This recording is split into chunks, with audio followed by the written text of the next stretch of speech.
Kaixo, Bernardo. Kaixo, egunon eta ongi etorri gure Gasteiz honetan. Etorri zea, eguzki egiten duen egun batian, ez da beti gertatzen. Zer modu zaude? Ondo nago. Esan nahi dut, nik zorionaren oso irudi txikia daukat. Esan nahi dut oso apala, hobeto zan da. Apala, eta orduan ni konformatzen naiz, lana daukat, etxean jendea ondo dago, eta dauzkagun arazoak, itxura baterak konpontzeko modukoak dira, orduan horrekin nahikoa, eta ondo nago. Esan dezakegu oso pertsona lasaia, zera da, ez? Bueno, nik lasaia baina bakiztuz esango nizuken. Bizi naizela pixka sonambulua bezala. Orduan, sonambuluak ematen dugu pixka bat lasai gaudela, gaude pixka terdi lotan bezala, ez? Lasaia naiz, baina gero ni lanean eta horrela oso urduria naiz. Esan nahi dut, hemen egongo bazina, jakingo zen zenbat maldizio botatzen ditudan nik hemen pantalla honen aurrean, ez? Ze urduri jartzen naiz lanarekin da, esaldi bat etzait ateratzen, ez? Esate bat erego, endela gutxi, bat etzitzaian ateratzen da hemen egon naiz maiari joka. Baina hori lanean bakarri, bestela ibiltzen naiz, oso ibiltzen naiz sonambuluak bestela ibiltzen naiz, lasai. Bernardo, Gasteizen gaude, baina non gaude, zer da hau, hainbeste papel, ordenagailu, zer da hau? Bueno, hau da gure etxea, hemen bizi gara. Etxe honetan bizi gara, etxe txikia da. Gero badugu beste etxe bat handiagoa herri batean, hemen inguruko herri batean, ezaldu ondoen. Hor daukagu etxea eta agian egunen batean gure alabak eta hazi eta handitzen direnean, eta, hain ere nahiko hazita eta nahiko handituta daude, baina handikan etxe ingurun dabiltza. Orduan agian saldu ondora itzuliko gara, ua bai dala leku lasaia ez. Baina, hau da gure etxea, hau dago hemen Gasteizen eta, leku polita da, leku hau. Hemen dikan 100 metrora dago belaze bat, eta belaze horretara etortzen dira, handia da belazea, eta etortzen dira Gasteizko txakur guztiak. Eta orduan hemen bizilagunak gehienak dira txakurrak eta txakurren jabeak. Ondo. Bueno, esan dugu Gasteizen gaudela, baina zu jaiotzez aizteasukoan. Hala da, ni naiz bakizu bada Gipuzkoan, Ernillo izeneko mendi bat. Oso polita. Oso polita, eta guretzako gure bizitzan hainbeste joan eta etorri egin dugu bai Ernillora eta bai Zelatun izeneko toki batera, ez? Mendiaren oinean dagoen zelaira, Zelatun. Zaten da oso izen arraro dala Zelatun. Erromatarrek alaitiko datorren tun bukaera horrekin. Ernillo inguru hortakoa naiz ni, Asteasukoa naiz, baina nik uste Asteasu bezala Zizurkil, Larraul, Alkiza, Aia, horretarak egiten du batasun bat. Eta egila esaten maizut, Atxaga izena nire hirugarrena da. Nire naiz Jose Irazu Garmendia Atxaga. Larraulkoa da. Eta Irazure uste Larraulkoa dela. Ez geizki esan dizut. Irazu Larraulkoa da. Atxaga Zizurkilkoa da. Eta Garmendia Albizturkoa. Esan nahi dizut, denak Ernillo ingurukoak. Eta ni hala sentitzen dut. Ernillo inguru hortakoa nahi zela eta eragin handia izan dura, nire bizitzan horrek. Zergatik idazlea. Hori da, esaten omen dute Proventzan, gutxi gora bera geizki esango dizut, sile epine no pike quannai, non pikera jamai. Ez hori da, espatu arantzak txiki-txikitatikan zulatzen, gero ere ez du zulatuko. Eta orduan nire kasuan, literaturaren, eta literaturaren baino esan nuke irakurtzeko gogoa eta idazteko gogoa. Nik oso gaztetatik, oso txikitatik dauka, eta alako berezko zerbait izango da, o nire amak edo eragindako zaletasun bat, baina ez dut uste berezkoa dudala, eta pensa, ni eskolara joaten nintzenean, nire kezka nagusia zen erredakzioak ondo egitea. Hala? Bai, etzun beste kontuek ez zuten ezako alako garrantzirik eta beti saiatzen izan. Kontatuko izut erredakzioekin gertatuko bat oso polita da. Beira. Alako batean, herritikan, bosgarren urtea egitea uste dut, Lasailera joan nintzen Donostiara, Lasaile. Eta Lasailen geneukan, irakasle bat, literatura batezuna, eta honek zaukan mania bat, eta mania hori izan erredakzioak agintzen zizkigun, baina berak egitezun erredakzioa eta guk egin behar gedun kopiatu. Eta gero txukunea pasa, garbira pasa, eta ura ekarri. Eta nahi hori iruditze zitzaidan, oso pobria, ez? Eta harta nik ez nuen egiten hori, nik egiten nuen nire erredakzioa, eta ez harreka egin dutakoa. Beti, nire lagun guztik ingurukoak, alegia, kopiatu egiten zutenak, haiei 10 jartzen ziren. Eta nahi beti 5, nire ezea egitetik. Amorrazita horrekin, hau da, ikusiko duzu noan joan, amorrazita horrekin egun batean, hain izan, garai hartan, Virgilioren Eneida irakurtzen, eta Eneida azten da, ekaitz baten deskribapenakin.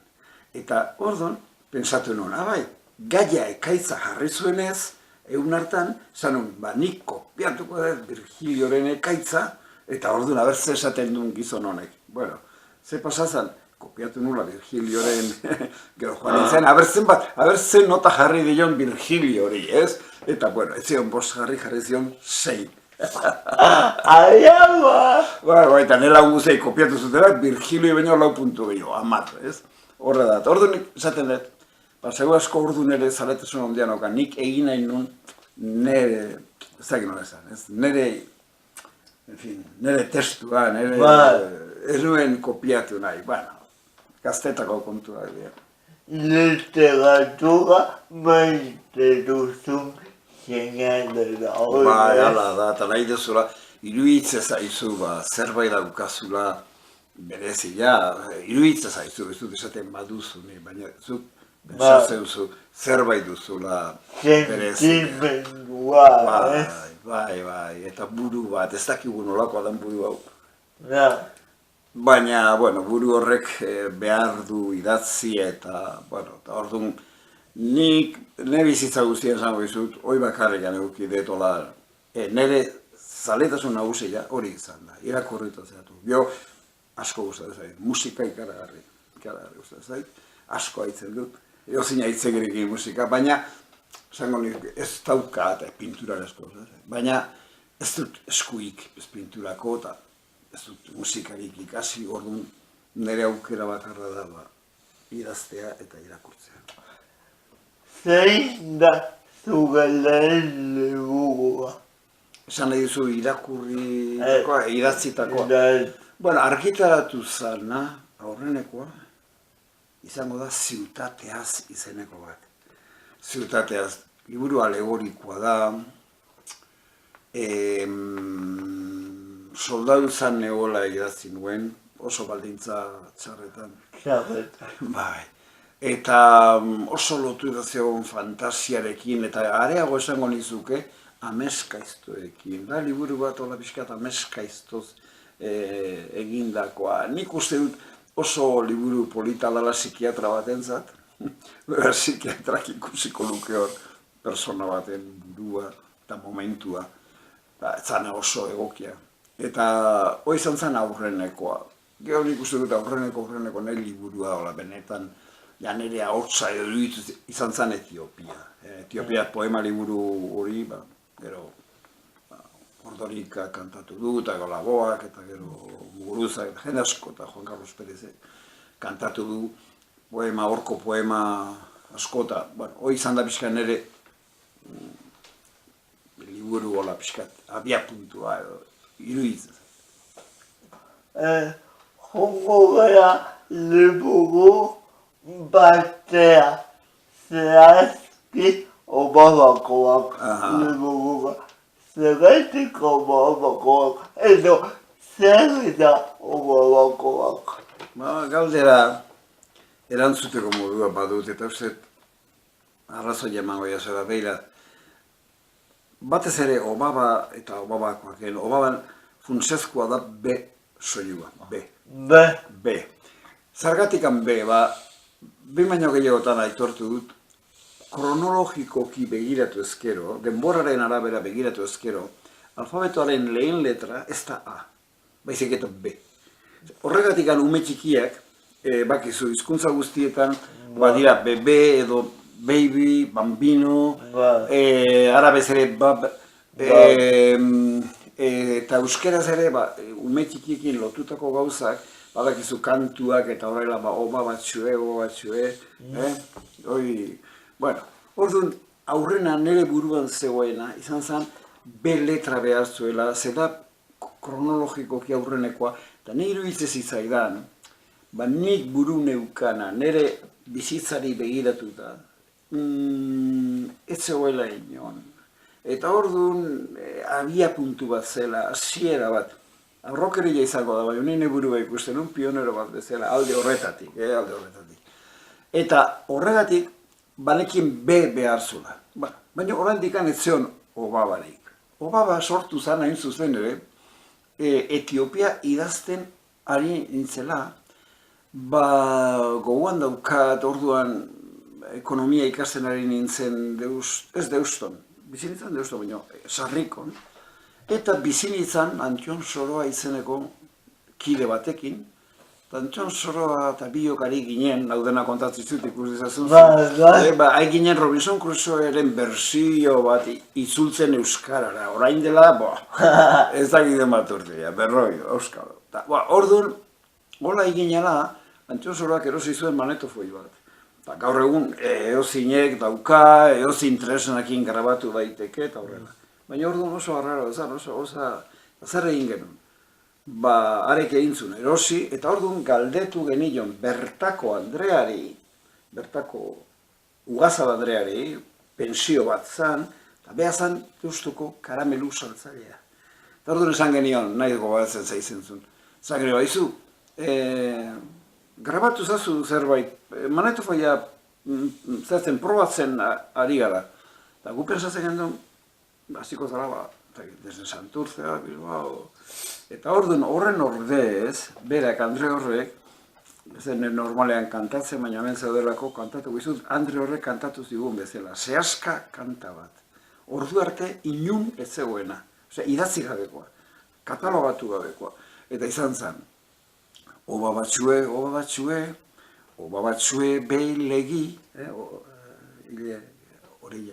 zeinonek aite dirudi, ikisiko dau jantzan, ogantzan, ondotxu, aite gana emun baledi. Eta gero, Jose Manuel, bere semea zen. Jose Manuel doien orduen lo hartzen duen. Beste hain zaldi urdi ginen gainean. Esaten du, lo hartzea dela zaldi urdin batean joatea. Esaten du, ume bat, lokartzen danean, zego asko, ordu horretan beste asko lokartzen dira, umeak denak, aldi bera joaten dira, eramaten dituzte bera. Orduan esaten du, Jose Manuel, doien orduen zaldi urdi ginen gainean, beste hain beste mile gehiago joango dira atzean. Hori izan zen, Andreak, hitzetik hortzea, grabatu zuna. Oba batxue. Nik hori entzun nuenean, hau bestea, oba batxue, esan nuen, Obaba. Eta horrela sortu nuen Obaba. Gero jakin nuen badala herri bat, bada, Oba izenekoa Bizkaian, baina ni une hartarenekin, eta horregatik egin nuen Obabakoak. Eta, hori gero, liburuan gelditu da betiko. Zer izan da liburu bat hain euskal literatura mailan hain altu egotea? Nik garantzia ematen diot aurrena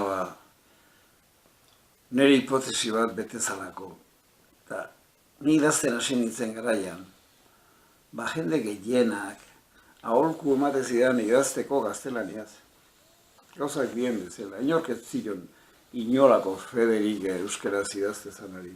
Inolako Federik. Eta gainera esango nuke, ez dakit nola esan, euskaraz idatzetako literatura hartzezan balako politikaren adartxo bat bezala, propaganda, publizitate, olako kontuekin lotzezan. Eta ni beti esaten nuen nork bere hizkuntzan egin ezkero eta bere mundua, bide asko daude literatura, baina hau da bat. Orduan, nork bere esperientzia dekada, bere mundutikan idatzizke horrek aurrera bidea izan behar zuela. Eta denborak erakutsi du, hain zuzen ere hori eta gaiztoa jartzea izanean. Eta ikusten dudanean nango, ez dakin nungo irian, hori aholkatzen zidana, eta beti aurpegiratzen zidana, eta eusen gauza esaten zidana, euskaraz idazteatik, eta behazan, esango nuke, erdal idazlea, eta konturatzen izanean bere liburuak, justu atera direla, bakarrik gaztelaniaz ez direla, beste zertan atera. Orduan, alako arrokeri bat sartzen zait, eta pentsatzen dut, oso importante izan da, euskaraz idaztea, zegoain hori, japonesez ere badago liburua, ez hori da, arrokerila da, eta, arrokerila, ni beti esatet arrokerila, egun osoz eta urte osoz eta bizitza osoz baldin badaukazu itxusia da. Baina arrokerila hola instantaneoa, Neskafe bezala arrokeri sobretxo bat aldin behin, ondo etorzea eta hori da nera arrokeria.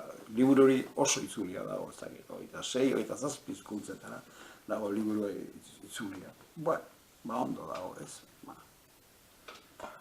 Eta jendeak ze iritzi edukiaz, osea, kontatzen denaz. Harrituko zeinake, ze desberdina dan jendea. Harrituko zeinake. Hori da, esan nahi dut, hor bai ikusten dela, eta poeta batek esan zuen, begadarian, Odenak. Esan zuen liburua nolabait espilu bat dela ez da. Orduan, irakurleak azken batean bere burua ikusten du espilu horretan ez. Esan nahi dut, irakurleak jartzen du liburuaren ezakit erdia, baino behintzat interpretazioa ere emate. Orduan, esango dizut, gauzak dien bezala, oain dela 2 ordu, eta gaude, ezakit noiz gaude, martxoaren... Martxoaren amabost. Martxoaren amabost, martxoaren amabostean gaude, horren dela 2 ordu, egon naiz, elkarrezketa bat egiten, pensa, Radio Palentziarekin. Zergatik, bilamedianan egon nintzelako, hango herri batian, eta idatzi nuen, bakoaken dago, testu bat edatzi, bilamediaren horretan, bilamedianako jendea egon daan, irratian, eta segurazko, han egon nintzen etxiak plaka txiki bat jarriko dute esanez, han idatzi nuela bakoak. Esan nahi, Palentziakoak hartzen dute bilamedianakoa, eta beste batzuk, esate baterako, Kalisto Bieito, teatro zuzendaria, egin du obra bat, baina hartu du liburuaren alde alemaniarra, alde espresionista, alde pixkat iluna, hori hartu du berak, ez? Nik uste du gehienak, bakoak hartu dutela, basurdiaren, historia, eta gero zearena, muskerraren, belarriti sartzen da muskerraren historia hori, eta hola gelditu da, baina ezin da esan, ez dakit, bakoitzak mundu da ikusten du ze horietan, ez? Letra horietan. Hori esan nahi duzuna, itzutenak ebiteak irakurleak ikuspuntua aldatu dezake, ez? Baitare, hori denoi gertatzen zaigu bizitzan. Batzutan badirudi ez dakit, bakizu, gari batean baina egongo dira, hotel batzuk izaten zuten goi-goian azkeneko solairuan, izaten zuten alako jatetxe giratzaile bat, ez? Eta orduan zu nien ez baina baina uste bat direla. Orduan, nunbait afaltzen edo bazkaltzen ari ziren bitartean, ikusten joate zeinan, esan nuke hiriaren leku desberdinak. Gue bizitzak ere, ez du normalean zuzenean aurrera egiten, baizik eta giratu egiten du. Eta orduan egia da, igual 16 urtekin, modu batea irakurritako liburuak, 46-kin beste modu batea, 66-kin beste modu batea, eta horrela ez. Ez da beti gertatzen, ez? Nik guain esate baterako irakurri behar izan dut, irakurri ditut. Jack Londonen hainbat liburu, alako izaldi bateako, eta benetan, gaztetan irakurri nituen bezalaxe gustatu zaizkit. Hor ez da egon aldaketarik. Ez da beti aldaketa goten, baina batzutan bai. Zenbat ordu da zure idaztearen lana? Izango nitzuke egun osoa, egun osoa. Esan izuke lana hemen bertan oaintzen hau bezala. Hemen pasako ditu nik egunean, ez dakit, 8 ordu aixa. 8 ordu aixa. Baina gero daude beste lanak, gaurri Bergaran irakurketa bat daukat. Eta gero golako. Esan izuke gure lana hau nahazten da bizitzarekin. Gu bizigia honela. Ni bizi naiz idazketarekin batera eta irakurketarekin batera, eta ezin dut bereizi, ez? Eta jendeak esate unean oporretara joan, eta, bueno, ez dut oso ondo ulertzen. Zatik, nik, nezako oporrak noski, deskansua bai, hartuko nuke deskansua, eta hamaka batean jarriko nizake, eta egor irakurtzen lo hartu arte, eta ez dakizu, eta liburu aurpegira erori arte. Baina oporrak, hemendik atera eta Cancun ikusi, ez da nire. Hor badago, nahiz gogoratzen, nork esate zuen? Idazle frantses batek, Andre batek esate zuen. Nork esate zuen? Igual Margaret Jurzenarrek beak esate zuen, igual Margaret Jurzenarrek, zula ulertzen bidaiatzeko, turismoaren ez zula ulertzen, batia ezar ez dezu ezagutzen, eta dana da, ez da gero esan, estampak ikustea bezala, eta, bueno, segurazko jendeak besterik pensatzen du, baina, bueno, ni uste eguneroko bizitza da, behin idazi nuen, eguneroko bizitza da gure benetako aberria. Eta hona, hortxe bizigea, eta hori da gure bizitza, eta, nik, eskursioak maite ditut, mendira paseo bat, baina gehiago, ez muitu nahi gehiago. Soinu jolearen zemea nolatan liburu hori.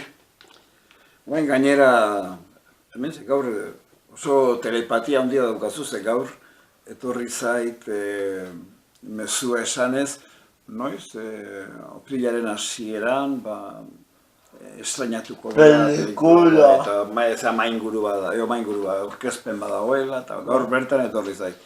Bueno, hori da, nola esango nuke, baizu behartuta, alegia egoerak behartuta, Euskal Herriko egoerak behartuta.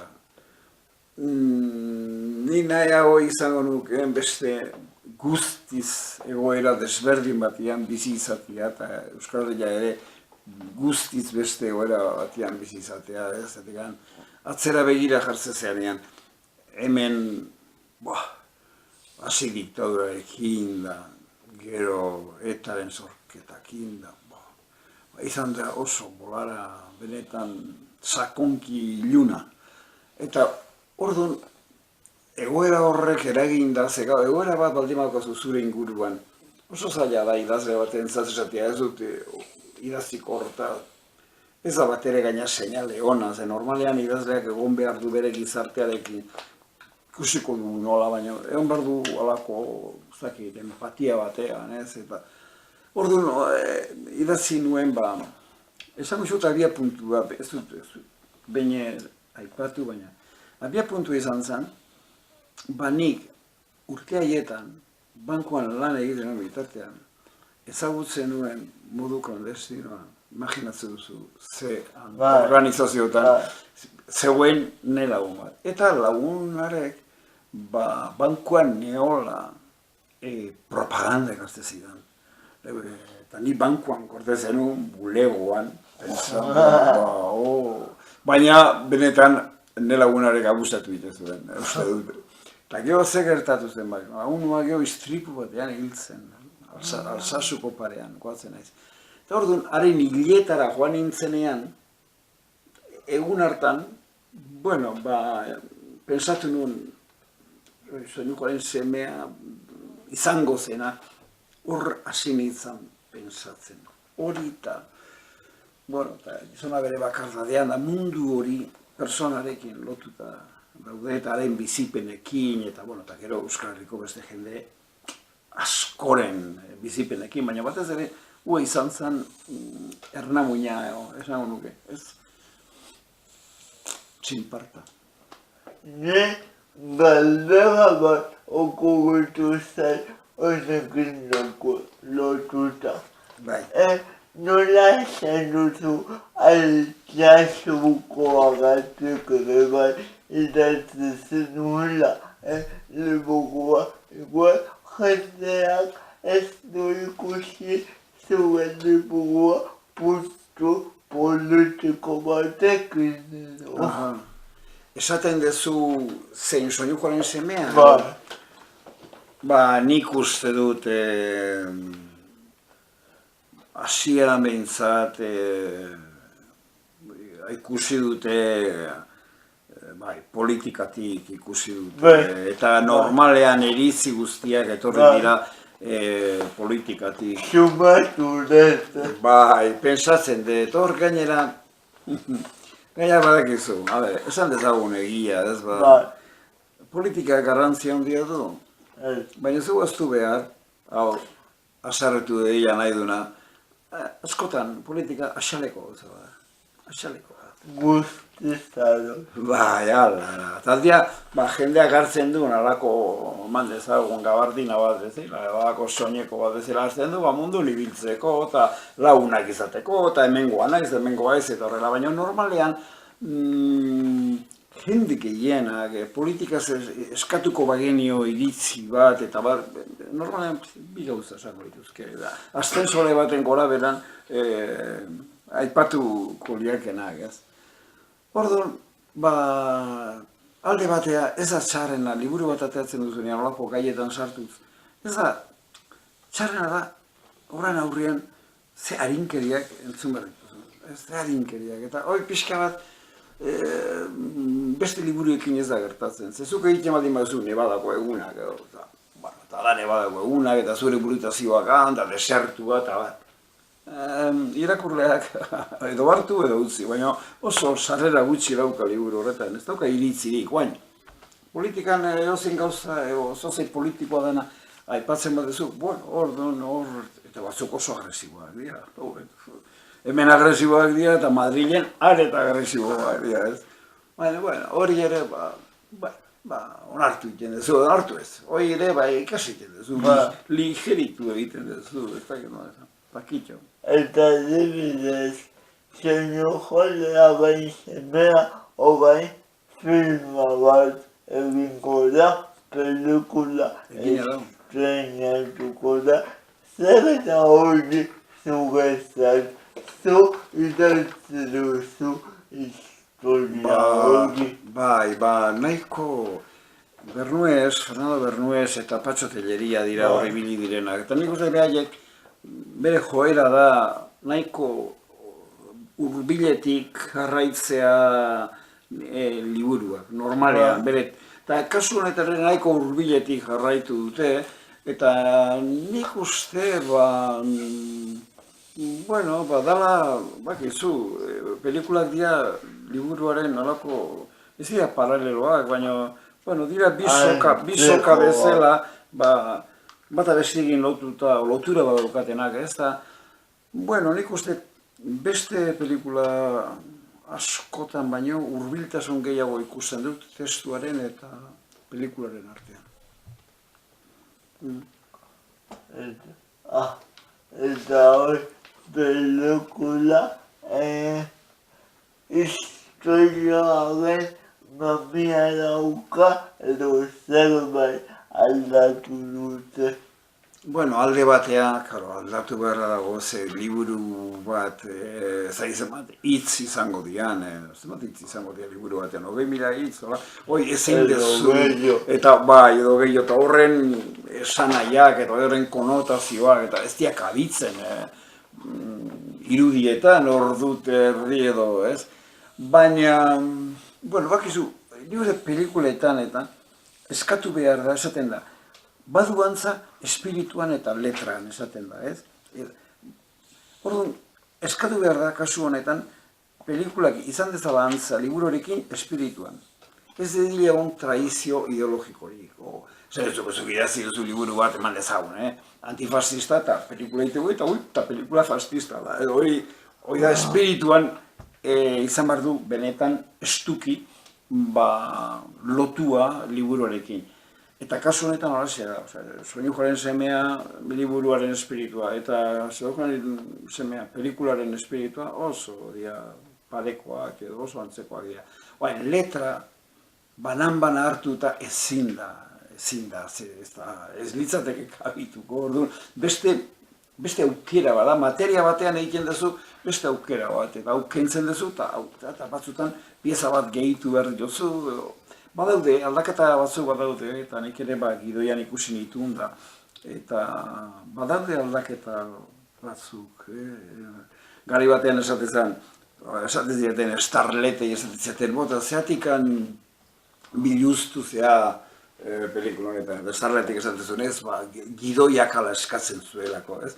Bueno, orduan kasu honetan, badaude aldaketa batzuk, baina da, gidoiak eskatzen zuelako, edo, beste aukerarik ez zegoen. Adibide, zu idazlea izan da Durangoko azokan egon zinen, ezagutu ginen. Bai, egia da. Esan behar dago egia taberna batean ezagutu genuen elkarrean parte xo batean. Ondoko taberna, gainera patxote antzegoen. Patxo musuan. Bai, ondo bai. Bai, aurra hemendikan ere, potxo. Bai, egia da. Bueno, nik uste Durangoko azoka, euskal kulturan sekulako garantzia du. Azoka guztik daukat. Ze batzuk, hitz egiten dute Durangoko azoka, batzuk aurka edo alde berdin da, baina pentsatzen dute dela alako gertaera sui generis bat, bakana dela. Beti kontatu dut, egia dalako, Pere Zurerazun izena, hau zen, guatzen aiz ni hor, argitaletxe handi bateko komertziala, ez? Barcelonan. Eta beti esatezun, San Jordi egunean, liburu egunean, eguraldi ona egiten baldin badu, urte ona. San Jordi egunean, eguraldi txarra egiten badu, urte kaskarra. Hori da, azoka hortan, San Jordi egunean, argitaletxeak saltzen dute agian bere liburuen, zesan dut, igual erdia baino gehiago. Egun horretan, Durangorene alaxe da. Eta, bueno, horri eskerrak, editorialak, pixka bat, bere polsa ez, betetzen dute, eta eusten diote liburugintzari. Ze liburugintza, Euskal Herrian bezala toki guztietan, toki guztietan ez. Europako hegoaldean, ez Inglaterran eta Frantzian ez dago kalako krisirik. Hemen dago krisi handia liburuarekin da, orduan Durangoko azokak hori pixka bat berdin dugu egiten du. Gutero eta zer iritziruzu irakur zalaitasuna benukua.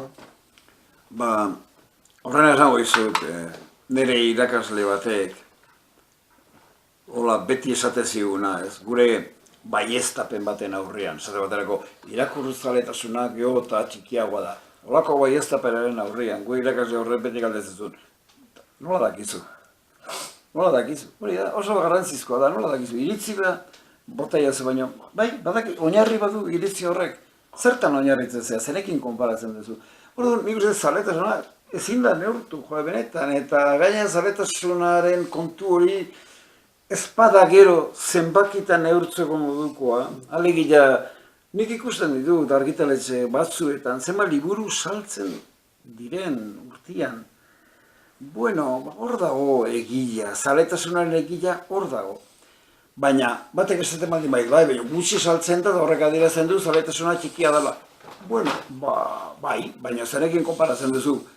Pio Barojak idatzita dauka bere liburu bat, ateratzen zuen liburu bat, erdaraz, Espainia guztian eta Latinoamerika guztian, saltzitekena eta esatezun, 1000 ale saldu ditut, eta igual beste 10 urtian salduko ditut beste 1000 edo beste 2000. Orduan esan nahi dut, hoi Baroja batek eta Barojaren garaian eta gaztelanian.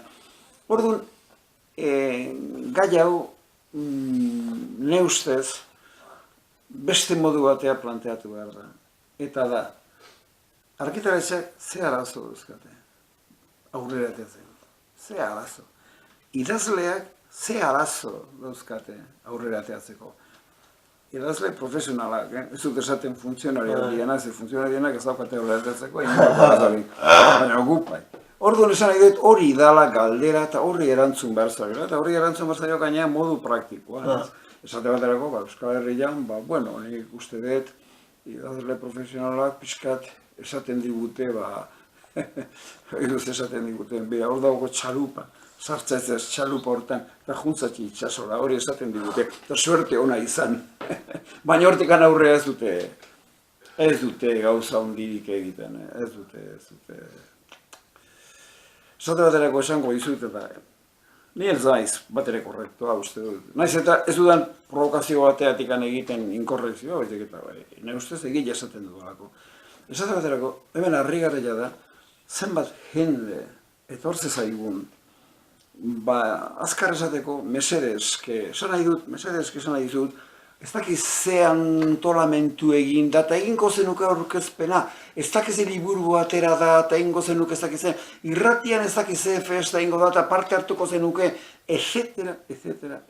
Denak dia doaineko, eta ni beti esaten dut, jode, geho etortzen dira eguarrik, eta urtatsa, aginaldoa, urtatsik ere ez dute bialtzen. Esan dizuke, hemen dago erabateko desoreka, gizarte batek, ni bezalako irabazle batek, ze eskatze joan doainik, eta gero ze emate joan.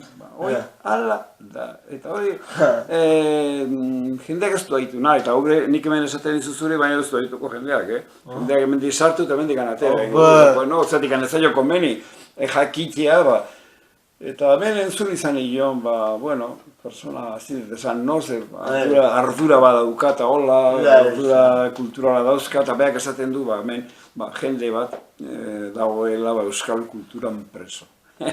Orduan, bueno, gauza asko pentsatu behar dira, baina horretarako agian egin behar da, galderak eta egin behar da, ez da, jendeak esateuna eta hitz egiteuna, zaletaz, horako kontu abstrusoak ez, esan behar da, a ber, zenbakik, eta argitaletxeak zenbak kobratzen du, argitaletxean lan jau jendeak, etcétera. Hori da jakin beharrekoa, beste guztia. Leheno esan duguna ez, kasu honetan emaitzak zenbakitan behar ditugu eta esaktuak ez. Hori da adinarekin bezala, uste maiazu frigolokeria esaten. Hori da, zuk esan dezakezu sentitzezea gazte, eta hola, baina dago zenbaki bat, eta zenbaki horrek esaten dizu egilaz. Nik uste, zenbakiak ematen duten ere behitzat ematen dit arnasa. Hitz egiterakoan eta zabaidetan, zenbakiak ematen dute arnasa, esaten zu, horrela da, hau da, onera da, ez dakin hori esan, bueno, idazleen kasuan oain seberotan da, daude sententziak eta badakizu idazle batzuk sekulako isunak jaso dituzte, hitzaldik ematez dituztelako jubilatuta gero, jubilatuta bulegari bezala jubilatuta gero, eta benetan batzutan, bueno, nik oso garbi dala, Pentsatzen du, estatuaren zait, eta gu gea marginalak, orduan, bueno, ez du, zuk ezin dezu igual, nola esan dizu, eraikuntzako langileen kontra igual ezin dezu goz asko. Bueno, egin dezakezu eta egiten dira, baina esan dizuz hor daude sindikatuak defensarako. Berriz hemen gaude, hemen bakarka gabiltza eta orduan zaila da, gure egoera hobetzea. Ni kuriositate bat daukat, zenbatetako liburuak gustatzen zakezu irakurtzea. Irakurtzea, ondo dago galdera. Nik aurren hauain irakurtzen ditut liburu gogo eta liburuak. Edo, esate baterako, ze harreman dago, hortxe dago liburua, Bibliaren eta Greziako filosofiaren artean. Eta da, benetan gai oso interesgarrian ere ezat, eta hor dago, eta irakurtzen dut filosofia esango nuke. Asko maite dut filosofia. Nik liburu filosofikoak asko gustatzen zaizkit. Ez dakit badakizu nik ekonomia da gero Barcelona joan nintzen eta egin nituen filosofiako hainbat. Bai, egon nintzen 3 urte eta erdi edoan egon nintzen eta ordunik liburu filosofikoak sarri irakurtzen ditut, baina baita ere historikoak eta baita, bueno, poesiari irakurtzen dut egunero beti, egunero poema bat irakurtzen dut. Hola, pixka bat, lasaitzeko nire burua eta pixka bat konzentratzekoa frailiek errezatu egiten duten bezala nik poesia irakurtzen dut. Bueno, orduan, esango nuke gogo eta asko irakurtzen dudala, eta, bueno, irakurri daitena hori, evangelioa eta Biblia eta filosofia greziarra, gero irakurri dut, baina liburu oso polita, Zeppelin, ezagizu Zeppelin, ipar polora egin zuen espedizio bat, eta atera da Koestler egin zuen erreportaje horri buruz aspaldikoa, oso polita eta gero irakurri dut zer gehiago, hain naiz irakurtzen baita ere Julia Gerra, Euskal alderdi jeltzaleko, esango nuke, personai igual importanteenak, horri buruz, guantxe bertan egin du Eugenio Barzabalek liburua, hortxe dago nagoendikan, eta hori ere irakurtzen naiz, historia, oso interesgarria. Ez dakit, nik etengabe irakurtzen dut, orduan ez dakit nola esan. Irakurri eta idatzi, eta telebista albo batean gelditzen da, Bai, hemen da denbora da, ez da. Nenaiak ere idatzi egiten du, Iñaki Irazu da, eta guen dela gutxi atera du poema liburu bat. Bai.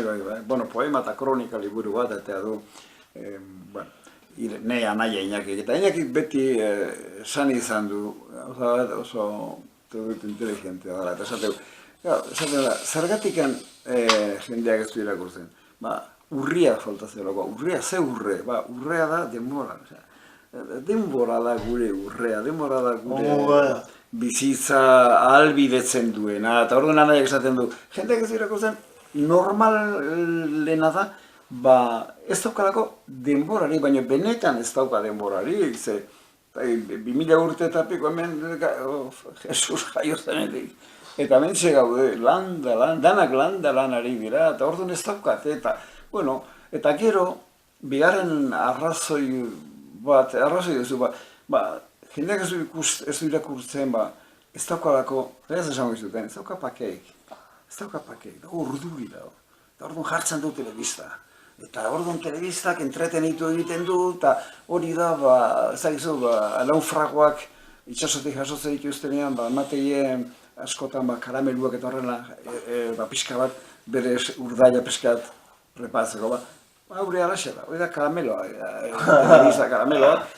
eta orduan karamelua dala eta demorek ez dala, orduan jendeak ez dauka pakeik, eta orduan ez du irakurtzen, ez dauka lasai gelditu zen, ordu erdi gongo geldik irakurtzen, ez? Eta gero ikusten ditu seriak eta zein nuke seriak eta nahi iruz ez da bigarren mailako kontua, hirugarren mailako. Irakurtzeak zepakea ematen duen. Irakurtzea da benetan nola esan, nire bizitzan, zegin nola esan, liburu batekin, egongo nitzake zein nahi tokitan. Berdin litzaidake. Soldauzkan ere, bizinen, bueno, estu eta larri, eta liburuekin, benetan zen, zegin nola esan, mundutikan, mundu itxi hartatik, mundu zabal batea joatekoa, ondo egotekoa, buruari pentsarazi. Nahi iruditzen zait, liburua dara sinekoa non. Liburuekin ez paukazu tratabidei, kontuz, agian persona oso aspergarria bihurtuko zean. Liburuak zerbait daukate, magikoa. Hala da. Eta bakizu nik arrazoi guztia duzu, eta magia, eta gaina ondo dago kasu honetan magia, esatezatik liburuak, pelikulak ez bezala, liburua dago, beti dago liburua eta lerroak eta hor kontatzena, esango nuke beti dago itxigabe. Esan nahi dut, zuk halako batean irakurtzen duzu liburu batean, hementxe bertan, azken esaldia izango da, sukaldera joan zan eta bere alaba aurkitu zuen pijaman, ze zaldik irabazi du, galdetu zuen alabak. Bueno, orduan, esaldi hori, ze zaldik irabazi zuen, zuk ez diozu inori haitzen, ez dago ahotsik, ez dago irudi jakinik, nik eukidezaket buruan alako irudi bat, baina irakurleak ez dauka irudi bat, orduan irikita dago, irakurleak nork be modura itxiko du hori, orduan horrek egiten du liburuak infinitoak, horregatik guk irakur dezakegu, orain dela 2000 urte idatzietako liburu bat, irakur dezakegu Safo idatzietako poemak, eta benetan zentzua du guretzat naiz eta orain dela 2000 urte. Eta hori da, liburuak beti daudelako irikita. Irikita, bere esan nahia, harrerako ateak daude zabalik eta dira milaka. Osea, liburu batek eduki ditzake, 1000, ez dut esaten irakurketa kontrajarriak, baina bai bereziak. Irakurketa partikularrak eduki ditzake. Eta horrek, hori da magia da. Osea, magia da, benetan, hala da. Eta bai, asko egiko du, nobelaren pentsaerak. Hori da, ez. Lehen aipatu dugu liburua alde batean espilua dela eta persona batek bere burua ikuste dula. Liburu batek ezen ditzake mirakulu egin, bueno, irakurle horrek burua utzi baldin badauka, zaila da liburu hori betetzea, baina normalean buruak irakurleenak ez dira gutxik egoten, da orduan nork bere mundura erakartzen du liburua eta bueno, nik uste liburuek lagundu egiten diote personari bere baitan, bere nortasunean, handiago eta indartsuago egiten, ez? Baina, nik galdera bat dauka, eske oso guztua, bokatu esatea. Bueno, ondo egia, bai. Irakurketa xaukuntza landu leike. Irakurketa? Ba. Oso galdera ona eta zaila erantzuten. Edo. Uste dut, dana bezala, ekintzaren bidez erakusten dela.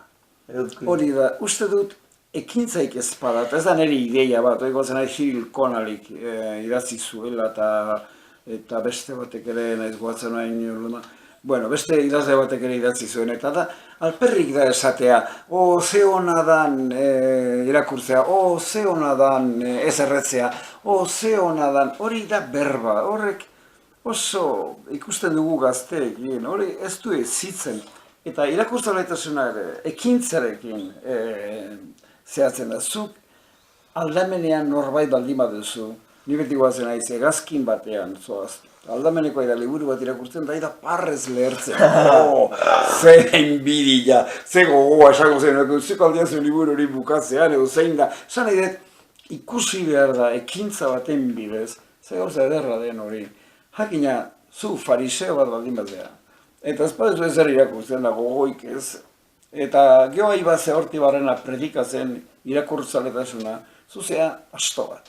Eta asto bat, eta astakeria besteik ez duzu egiten, eta ez duzu bate laguntzen. Eta hori, ez da gehiago esan nahi, baina galdera bat dago horren bukaeran. Aizue, euskaldun jende arrogota. Aizue, ze gertatzen da instituto eskolatako liburutegiekin? Hor dago, erantzunaren parte bat. Hain zuzen ere irakurketa eta arazo guzti honi buruz. Hori dago gakoa. Bueno, hor dago, ni okerrez panago eskoletako eta zagite, eta espadagila barka dezatela. Uste penagarria dela. Penagarria. Osea, ez dakit. Beti guatze zait hemen Arabako erretxiki batean, zeukaten eraikin bat, ez dakit, eman dezagun 16. mendekoa, eta arku oso politekin horrela, eta erabiltzen zuten ardilak ordetzeko. Orduan, nik ere zate dut, gaur egun institututako eta eskoletako liburutegik ez dakip azkenean ez ote dituzten ardik sartzeko erabiliko, alako artegi bat bezala. Bueno, hori da, ez dut esaten eguneko, ez daukat zenbaki, ez daukat zenbakirik, aberatsagoan izango nuke azterketa bat. Baina nire iruipena, eta ez da bakarrik alako iruipen, impresionik ez ikusi dutan da hemen, eta iruditzen zaite goera dela penagarria. Mira esto, volumen, Bueno, ez, ni oso pozik egon nahi zurekin. Kondiago musu handiba guge ikusle. Eta jende. Bueno, hola, xe, ba, ontzate gure etxontan da, bueno. Ago!